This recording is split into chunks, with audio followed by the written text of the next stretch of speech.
Hi everyone. Welcome to BibleQuest.tv. I'm by myself today, so if you see me getting a little mixed up, it's because I have no technical help here today. Everybody left me. They're over at a camp, working at the camp today, so I'm doing BibleQuest by myself, and it's going to be a little bit of a different format. You can still ask questions. I do want you to ask questions as we go through what I'm presenting today. Use the Q&A button that's in your Zoom app. Now, since we're not doing this on Stephen's Facebook page, anybody coming in from the Facebook page is not going to be able to hear it.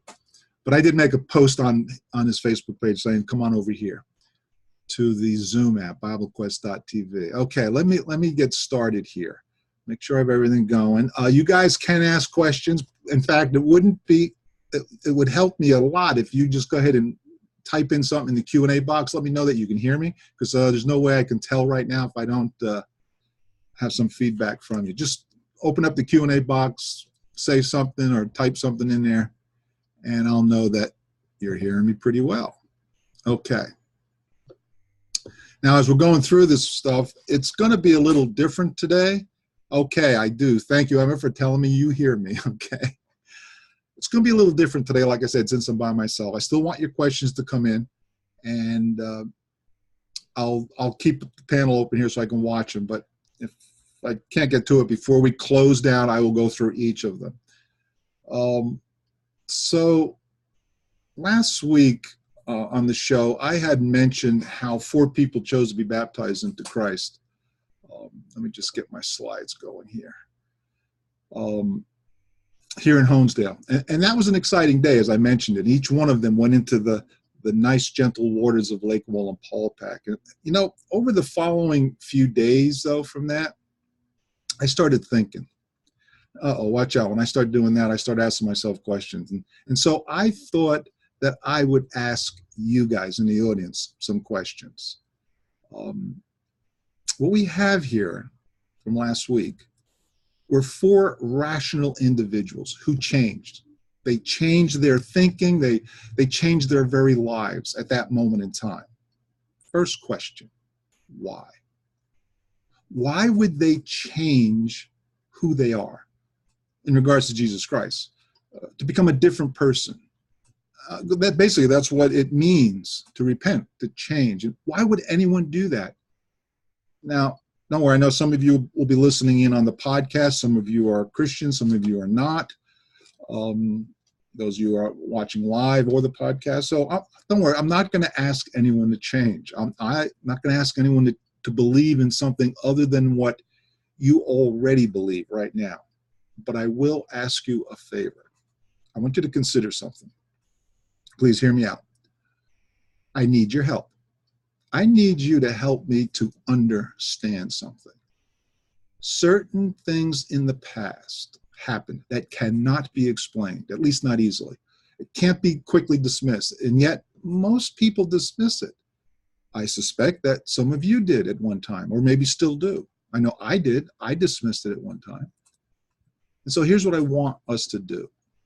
Let's imagine that you're actually living in a real place and time, back in time, during the 1st century, at the height of the Roman Empire.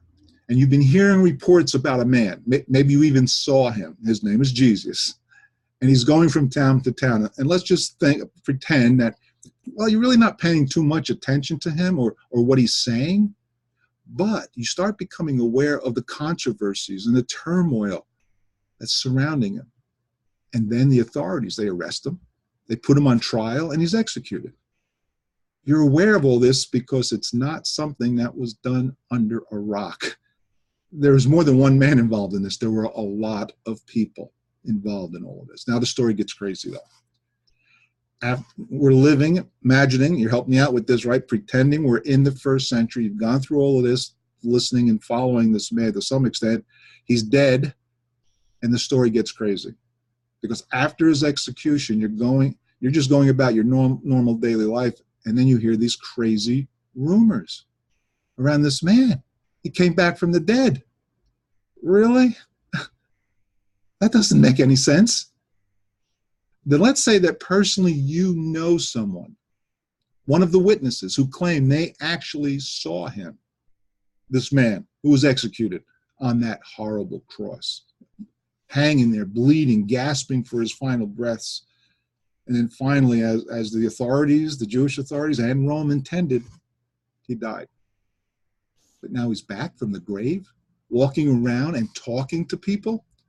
What on earth would be going through your mind right now if that actually happened? I mean, would you be thinking, saying something like, well, that's nice, good for him, and then just go home? I wouldn't.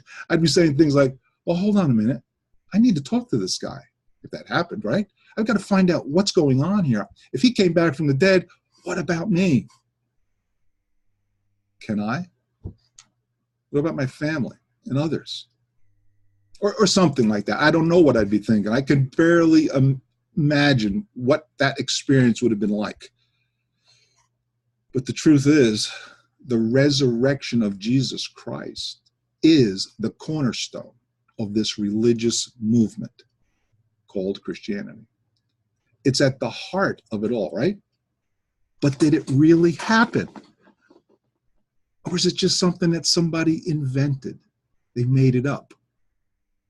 A myth, a story that was contrived entirely by men, just for whatever ulterior motives. I have no idea. Because if that really happened, then there's something about life that many of us don't understand. And at one time, I needed to answer that question for myself. In fact, everyone who is alive, anyone listening to the podcast, watching this program, if you haven't answered it, you got to answer it. There's some things that need to be explained here, and that's why I've asked people, I need some help to understand this. Did it really happen? Because if it didn't happen, then what is this movement all about? If it didn't happen, friends, then it's a hoax. Because before Jesus died, he claimed he would come back in 3 days. And if he didn't, what is it? It's a hoax perpetrated on us by somebody. I don't believe it's a hoax. Don't get scared. For those of you who know me, I don't believe it's a hoax. But how can I confirm that? I mean, how can I tell or show other people it's not a hoax? By looking at all the data. I'm talking about historical data, legitimate information that we have at our disposal. And like I said, this was not done under a rock when Jesus lived. There was a lot of people involved in this, not just one man. I don't know if I got my slides up right, but let me see if I get to my slides right. Yes, there is. I'm talking about data. Actually, I'm talking about two sources of data, independent sources. Obviously, the first one is the biblical record. But there's a lot of people who don't want to accept this record. Why is that? What would be their motive to reject that record? I don't know. But fortunately, for those who do reject the biblical record, like I did at one time, like most of us did, there's another reliable source, a secular, non-biblical, historical source or record. And for one, I'm going to consider all sources, both of these sources, and I'm going to compare them because as we put all of the data together, we find something amazing, something that cannot be explained, at least not naturally. And it's not just the resurrection, by the way, that I'm referring to. It's something else which cannot be explained on the same magnitude. And that's what I meant when I said, I've got some questions and I need your help with understanding this. There was a physician, a doctor by the name of Luke, living in the first century, who wrote about a man named Paul. Now, Paul was in Athens, Greece at this time, at one time.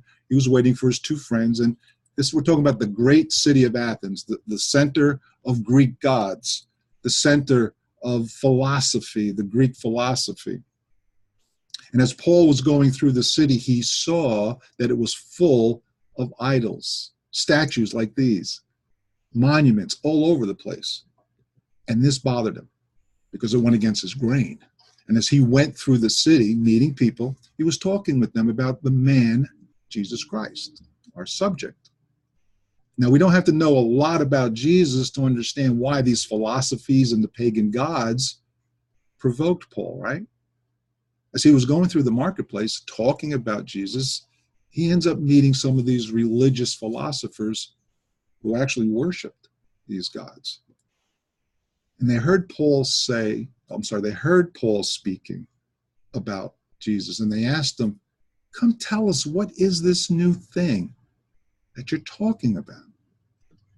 New thing? Well, this new thing, as they call it, was the resurrection of Jesus Christ. And here's what Paul said to those men. He said, the times of ignorance God overlooked, but now he commands all people everywhere to repent, because he has fixed a day on which he will judge the world in righteousness by a man whom he has appointed, and of this he has given full assurance to all by raising him from the dead. Catch this. According to Paul, the resurrection of Jesus Christ was an actual event which happened, which, by the way, happened just a few years prior to this. But notice he said it was an assurance, a proof, in other words, of some future event, and that event being the righteous judgment of God. Paul said that this assurance, this proof, which was the raising of a man from the dead, this implies, therefore, that it had to be what? An event, a factual event. If it didn't happen, if it wasn't, then Paul's words to these men would have no meaning. There'd be no basis for making such a statement like that. He'd be a fool.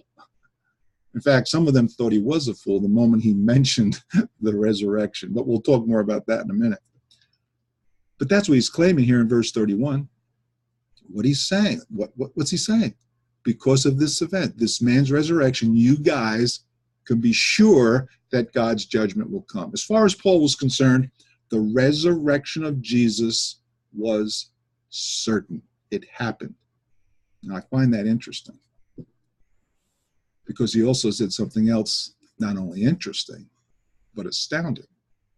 When he was writing to the Corinthians in 1 Corinthians 15, he says, and if Christ has not been raised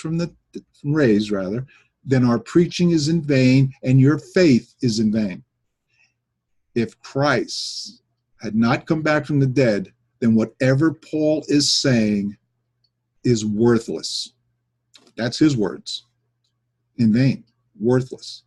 And like I said a few minutes ago, it either happened, the resurrection, or it's a hoax, a big lie. In fact, that's what Paul says in the very next verse. He said, do I have it up? Yeah. He said, we are even found to be misrepresenting God because we testified about God that he raised Christ. In other words, Paul would be a liar.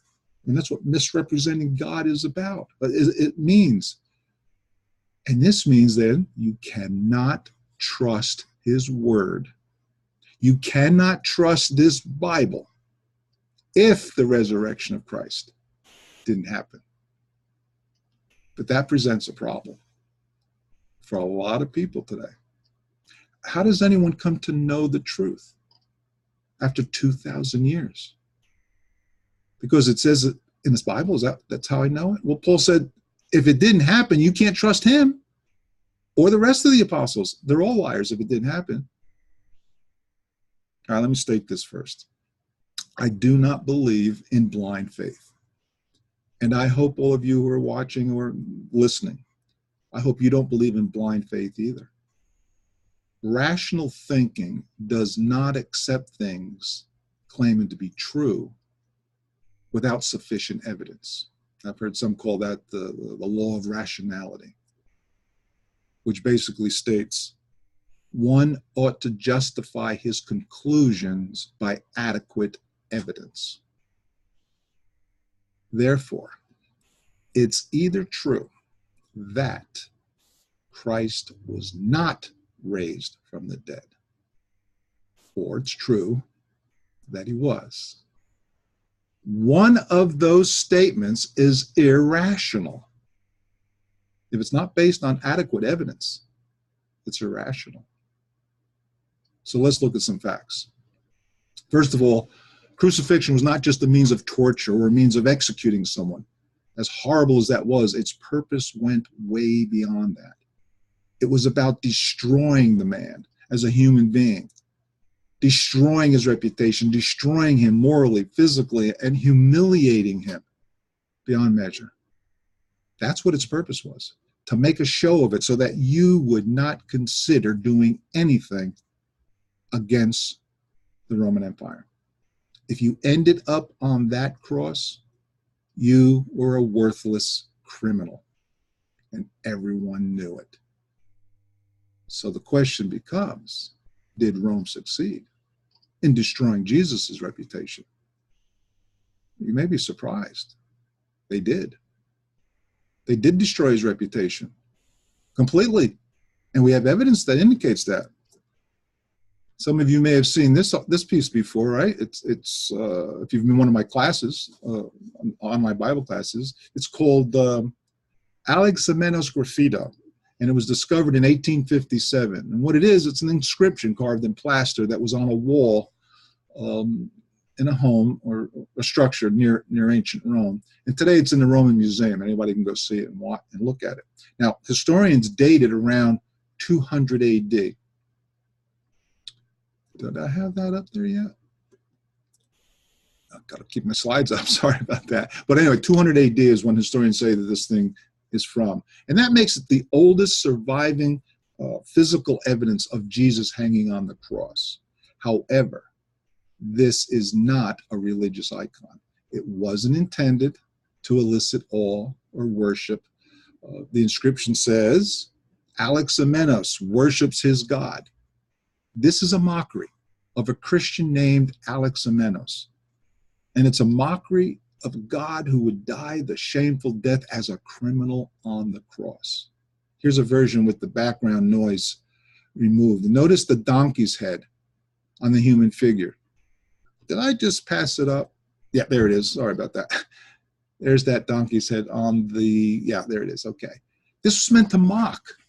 The point was to say, look at this idiot Alexamenos. And remember, this is from 200 AD. Look what kind of a God this idiot has as an object of worship.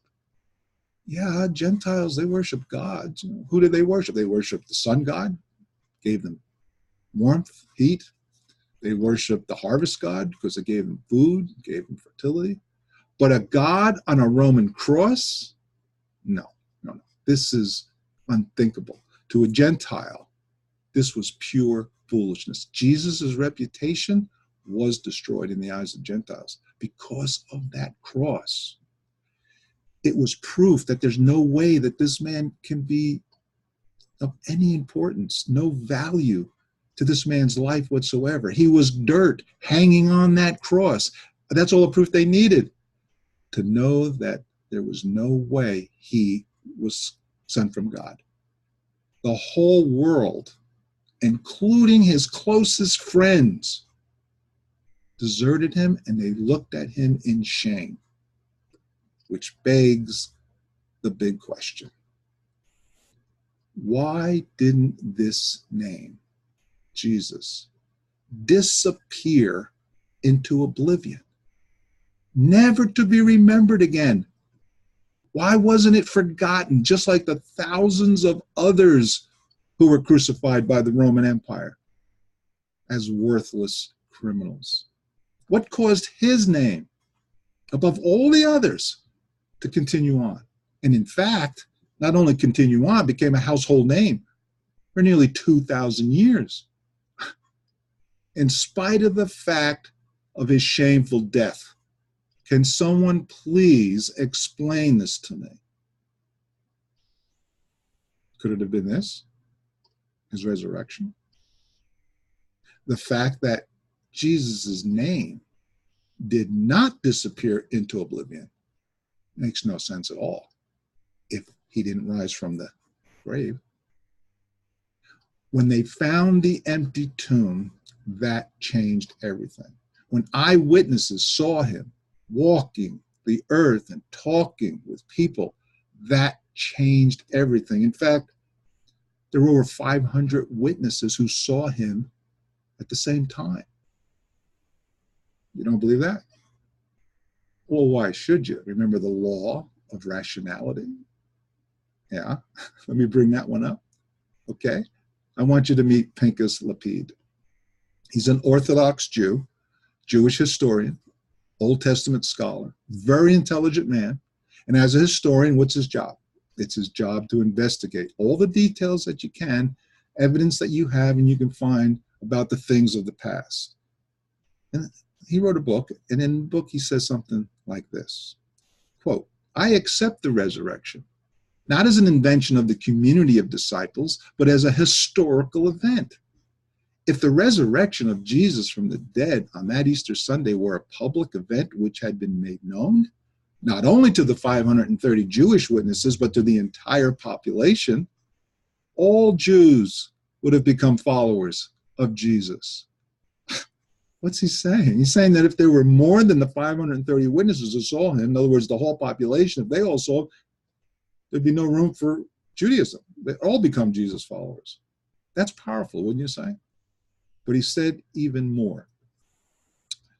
If the defeated and depressed group of disciples overnight could change into a victorious moment of faith based only on autosuggestion or self-deception, without a fundamental faith experience, then this would be much greater than the resurrection itself. He said this would have been a much greater. I'm sorry, I was on the right slide. You weren't reading along with me, were you? Anyway, he said this would be a much greater miracle than the resurrection. I mean, these statements tell us a lot about the nature of the physical evidence that exists concerning this event. I mean, this is a statement from a historian, a well-to-do historian, who acknowledged, by the way, this change in the disciples. When did it happen? Overnight. Change in a person is hard to begin with. We all know that. But when you look at the conditions at that time, it's even harder to explain, which is why he said it'd be a greater miracle. The idea of a physical bodily resurrection was hard to accept for people of that day. We're talking about a reversal of death. This was hard to swallow. In fact, it was so pervasive at that time, to reject this idea of reversible death, that even Gentile Christians had a hard time to accept it, even after becoming a Christian. Writing to the Christians in Corinth, Paul said this, now if Christ is proclaimed as raised from the dead, how can some of you say that there is no resurrection of the dead? Until recently, I had a hard time making sense of what Paul was saying here. How could Christians say there's no resurrection? I mean, they knew Jesus was raised. I mean, that's where they had their faith. That's where they got their conviction from. Yeah, they understood that. But for some reason, a personal resurrection, a personal reversal of death. For everybody else, that's something hard to accept, at least in their mind. And Paul's writing about this in the whole chapter, which implies that their position on rejecting this concept was strong among them. In fact, we can see how strong it was, even in the apostles. Do you remember when those women found the empty tomb? They ran back, right, to tell the apostles, he's alive, the master's alive, he came back from the dead. What? How did they initially take that information? They didn't believe it. That's impossible. Look what they said. Look what Luke said in chapter 24. Now it was Mary Magdalene and Joanna and Mary, the mother of James, and the other women with them who told these things to the apostles. But these words seemed to them as an idle tale, and they did not believe them. Their words were not real. It was an idle tale as far as the apostles were concerned. We don't care what you think, ladies. That's impossible. Maybe something like that they were saying or thinking. Well, yeah, that's what they were thinking. Look at Peter. When he did finally see the empty tomb, what happened? What did he do? Well, Peter rose and ran to the tomb, stooping and looking in. He saw the linen clothes by themselves, and he went home marveling what had happened. He went home in shock. What just happened? They had a hard time believing what had happened. In Mark 16, we know that because Jesus rebuked them for not believing what those women told them. Afterward, he appeared to the 11 themselves as they were reclining at table, and he rebuked them for their unbelief and hardness of heart, because they had not believed those who saw him after he had risen. In other words, even after others saw him, those who they knew, those women, they were close with them, they didn't believe him. Jesus had to show them convincing proof. There's that law again, a law of rationality. But why? Why were they having such a hard time accepting this before they would see or accept and saw that proof that Jesus gave them? Because Jesus's reputation was destroyed on that cross, and returning from the grave was an impossible concept to swallow. All of this was foreign to their worldview. And yet, in spite of all this, now this is where the big one comes, the big question. In spite of all this, what do we find? Immediately after Jesus' death, as if out of nowhere, this new, immensely powerful religious movement exploded on the world stage, starting from Judea. Christianity did not gradually evolve over hundreds of years, as modern skeptics, critics try to suggest. Something else evolved over hundreds of years, but it wasn't the facts, the story of Jesus' resurrection, because we have historical evidence which proves it wasn't gradual. Have you heard of Cornelius Tacitus? I know some of you have. Tacitus was a Roman senator. He was an orator, a great historian, and he lived between 56 and 120 AD. And in his book called The Annals of Imperial Rome, Tacitus wrote about the famous Six-Day Fire of Rome, which happened in July of 64. And he mentions how Nero gave government support to those who became homeless as a result of the fire, and how he began rebuilding the devastated city. However, there were rumors spreading around that Nero was the one that was responsible for that fire. And so, to divert attention away from himself, he accused the Christians, go figure, of starting the fire. And that's when he began persecuting them. This was the first major confrontation between Christians and the authorities of Rome. And this all took place, these events, in 64 AD. And we know this as fact because Tacitus wrote about it in his history book. He says, consequently, to get rid of the report, Nero fastened the guilt and inflicted the most exquisite tortures on a class hated for their abominations, called Christians by the populace. He goes on to say, Christus, from whom the name had its origin, suffered the extreme penalty, that is crucifixion, during the reign of Tiberius at the hands of some of our procurators, Pontius Pilate. Tacitus identified right here that the origin of this movement was Christ. And he documents that he was executed when? During the reign of Tiberius by Pontius Pilate. And then he goes on to say, and the most mischievous superstition, thus checked for the moment, again broke out, not only in Judea, the first source of the evil, But even in Rome, where all things hideous and shameful from every part of the world find their center and become popular. Wow. He called it the most mischievous superstition, and that it was what? Checked for the moment. What does that mean? Checked for the moment. It means it was temporarily stopped. Well, of course it was stopped at his crucifixion by Pilate. And his name should have been forgotten right then and there, just like all the other thousands of people who were crucified. But not this one. Tacitus said this source of evil ended up in Rome, which is hundreds of miles away. Let's continue. Accordingly, an arrest was first made of all who pleaded guilty, and then upon their information, an immense multitude was convicted, not so much of the crime of firing the city as of hatred against mankind. They were convicted and found guilty of hatred against mankind. That's a serious crime. And so what was their punishment? Well, it had to be at least equal to their crime. And so he tells us. Mockery of every sort was added to their deaths, covered with the skins of beasts. They were torn by dogs and perished, or were nailed to crosses, or were doomed to the flames and burnt, to serve as nightly illumination when daylight had expired.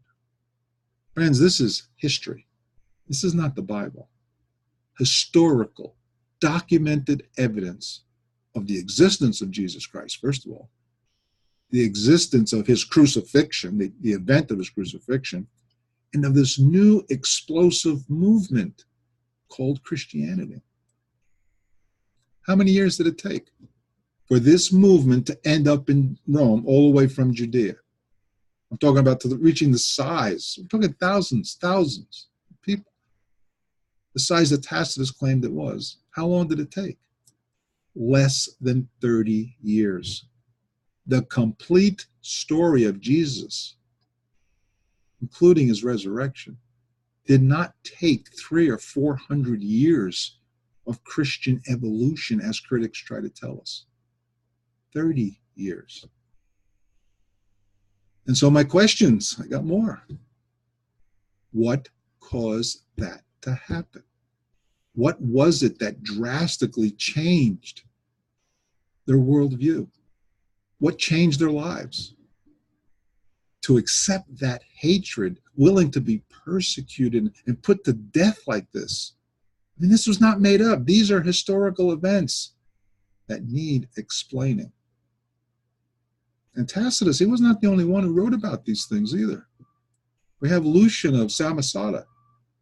He lived in the 2nd century, and he also was no friend of this movement. But he knew a few things about the Christians. His writings record some very interesting things about them, something that they all had in common. He writes, the Christians, worship a man to this day, the distinguished personage who introduced their novel rites and was crucified on that account. Lucian recognizes that there's a man who Christians worship, one who was crucified. By the way, this makes this whole thing foolish. You know what the Greeks were thinking. Let's continue that. You see, these misguided creatures start with the general conviction that they are immortal for all time, which explains the contempt of death and voluntary self-devotion, which are so common among them. Now I can understand why you consider them misguided creatures, worshiping a man who was crucified, pure foolishness in their minds. But did you notice what he says here about their mindset? They start with the general conviction that they are immortal for all time. They start with this, that they're going to live forever. In other words, it's not the end game of their faith. It's the starting point of their conviction. Skeptics today would tell you that, well, wait a minute, you become a Christian first, and then you're brainwashed, and then over time you eventually come to the point where you think or believe you're immortal. No, Lucian knew otherwise. They start with the conviction, he says. That's what explains why and what they had, everything in what they had in common. To be able to face death without fear. Well, what was it that gave them that conviction? What motivated these people to accept that kind of death that Tacitus wrote about, to have contempt for death as Lucian recorded? You see my questions? These things need explaining. Because at that time, when you were brought to trial as a Christian, you knew exactly what you were facing. You only had one chance to spare your life. All you had to do was to publicly deny Jesus Christ and confess Caesar as Lord instead. And then, of course, offer your sacrifice to the idol. That was it. You do that, you're free to live. But those people chose to deny Christ. And as Tacitus said, those who pleaded guilty chose this. They chose to be a form of entertainment for the masses that hated them. Horrible torture and death as the audience jeered them on and root and applaud for the animals. This was the real world that these people lived in. This was not made up. This was written by people not fans of Christianity that lived in that era. This needs to be explained and answered. What motivated them? What caused them to change their thinking, to be able to face that kind of treatment? And it just wasn't a few cases. It was thousands and thousands of people over decades. I'll tell you what motivated them, unless you can come up with another one. I'll give you my contact information here in a minute. I'll tell you what motivated them. Knowledge of the truth. They knew something that most people today chose to deny or quickly dismiss. They knew that Jesus was raised from the dead, and they knew he promised them the same thing, that they would be raised from the dead also, never to die again. How else would you explain this phenomenon? The fact of his physical resurrection from the dead guaranteed his promise of eternal life. That's what motivated these people. Nothing else could have. Nothing else could have possibly motivated them like that. And everything that I'm presenting to you is history. It's not invented stories. And I'm not the bright one here. I just discovered this stuff as I researched it. You got Google. Go check it for yourselves. Find the references in the documents. In fact, contact me. I'll send you my contact information. Ask me. I got a whole list of references that you can go look. You don't even have to buy books. It's all there. We have the history. We have the information.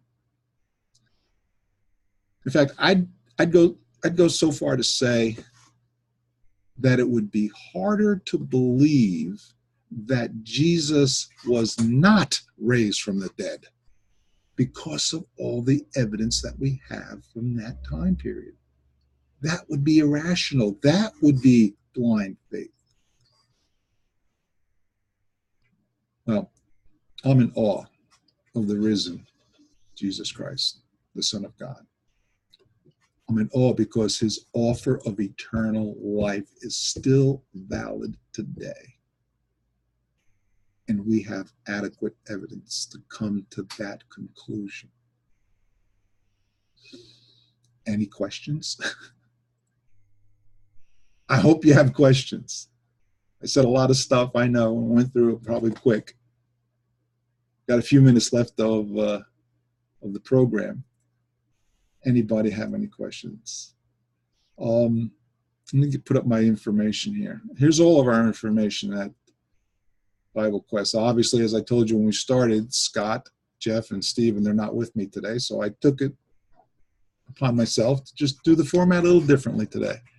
And you see my name's right there, Drew, in Honesdale, Pennsylvania. You contact me. There's my phone number, 570-228-2033. That's for those of you on the podcast that can't see the screen. And my email address is drew@BibleQuest.tv. In fact, you can go to BibleQuest.tv at any time, fill out the form, ask some questions, give me comments. Did I make some mistakes? Did I need information? I mean, the history's out there. You can go check it. I'd love to hear from anybody and everybody. And we'll talk about this in future broadcasts, future talk show broadcasts. We start every Tuesday at 2 p.m. And everyone's welcome. Okay. Emma, not a question, just a thought. We have creation as evidence of God. Oh, there's another one of my favorite subjects.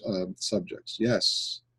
Paul said that in Romans chapter 1, that everyone's without excuse because we can see the invisible God, his invisible attributes, and I'm paraphrasing, because of what we see in front of us, the creation.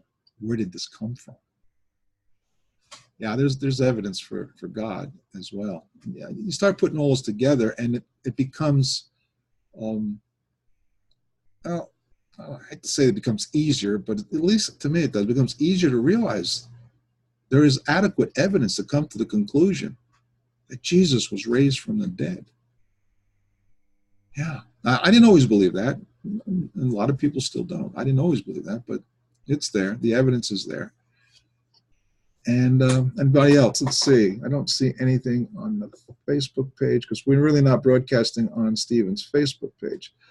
Okay. Anything else before we come to an end?